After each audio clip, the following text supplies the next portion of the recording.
तो जो 9 क्लास के और 10 क्लास के स्टूडेंट्स हैं उनके क्वेश्चन आता है नेपोलियन के उदय के बारे में कि नेपोलियन को समझाइए या फ्रांसीसी क्रांति के जस्ट बाद में नेपोलियन का उदय कैसे होता है, नेपोलियन कौन कौन से काम करवाता है और कौन सी लड़ाई में नेपोलियन की हार हो जाती है, और जब नेपोलियन अपने आप को सम्राट घोषित करता है तो कौन से सन में वो सम्राट घोषित करता है। ठीक है, तो ये सब क्वेश्चन है जो इसके बारे में अपन डिटेल से जानने की कोशिश करेंगे। ठीक है, तो अपना जो मेन टॉपिक है अभी का वो है नेपोलियन का उदय।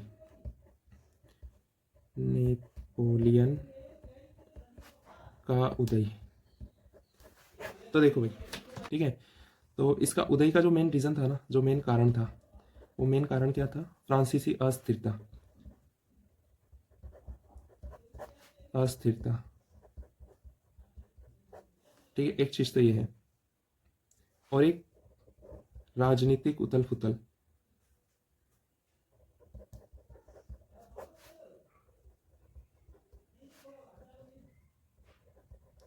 एक ये रीजन भी था उदय जो हुआ था इसका, उसका मेन रीजन फ्रांसीसी अस्थिरता, राजनीतिक उथल पुथल। ठीक है भाई, फिर इसके बारे में एक चीज और है, ये सन 1799 के अंदर ही क्या करता है, एक सर्वोच्च नागरिक बन जाता है।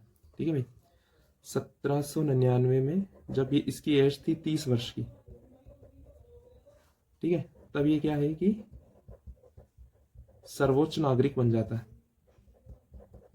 मतलब लोग इसको इसकी खूबियों की वजह से जानने लगे थे उस समय 1799 में। ठीक है, बात की जाए इसके जन्म की, कभी कभार जन्म की पूछ लेता है, जैसे एनसीईआरटी में तो शायद नहीं लिख रखा है, पर फिर भी अपन अपनी तरफ से बता देते इसका जन्म कब हुआ था। 1769, 15 अगस्त 1769 को क्या होता है, इसका जन्म होता है। बहुत ही बहादुर और बहुत ही वीर ये शासक था, और फ्रांस की जस्ट क्रांति के बाद इसने अपने हिसाब से फ्रांस को चलाने की कोशिश भी की थी, पर और इसने नियम भी कुछ अच्छे खासे बदलाव किए थे, पर जनता को इसके नियम और इसकी बातें पसंद नहीं आई थी उस समय। ठीक है, इसकी वजह से आगे जाके फिर एक लड़ाई होती है, वाटरलू की लड़ाई, जिसमें हार जाता है लास्ट में। ठीक, देखो आप इसमें 1804 में जब ये नागरिक संहिता भी लागू करता है उस समय 1804 में क्या करता है, खुद को फ्रांस का सम्राट घोषित कर देता है। ठीक है, खुद को क्या करता है, सम्राट घोषित कर देता है, एक ही सोचता है, और नया साम्राज्य बना के ये जो अपने परिवार या इसके जो वंश के जितने भी लोग थे ना, उनको उस नए वंश जो नया साम्राज्य बनाता है उसकी बागडोरी हाथ में सौंपने का काम करता है। ठीक है, काम करवाया था मेन। इसके अगर अपन कार्य की बात करें तो ये क्या करता है, 1804 के अंदर नेपोलियन संहिता जिसे बोला जाता है, नागरिक संहिता, ठीक है, नागरिक संहिता लागू करता है। अच्छा, बेसिकली नागरिक संहिता क्या थी, जन्म पर आधारित जितने विशेष अधिकार थे उनको समाप्त करने की ये नागरिक संहिता थी, ये कानून था इसका। ठीक है, जन्म पर आधारित विशेषाधिकारों की समाप्ति। दशमलव प्रणाली पर आधारित, इसने आगे चल के क्या है, दशमलव प्रणाली पर आधारित नापतोल की नई व्यवस्था लागू की थी। दशमलव प्रणाली पर आधारित नापतोल व्यवस्था। बायोडेटा अपन ने इसके बारे में जस्ट अभी देखा है।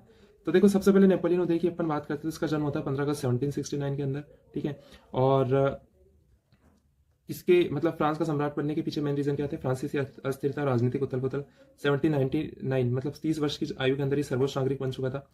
ठीक है, और अपने एक नया साम्राज्य बनाया जिसमें अपने परिवार के लोगों को इसने वहां पे पोस्टें दी इसने। ठीक है, और कार्य जो किया है इसने मेन, वो एक तो दशमलव प्रणाली, दो कार्य किए इसने, एक फर्स्ट, ये सेकंड। एक तो 1804 में नागरिक संहिता, जिस जो जन पर विशेष अधिकारी को समाप्त करने के आधार पे थी, तो एक दशमलव प्रणाली पर आधारित नापतोल व्यवस्था इसने लागू की थी। और अंत में क्या होता है कि सन 1815 में वाटरलू की लड़ाई में ये हार जाता है।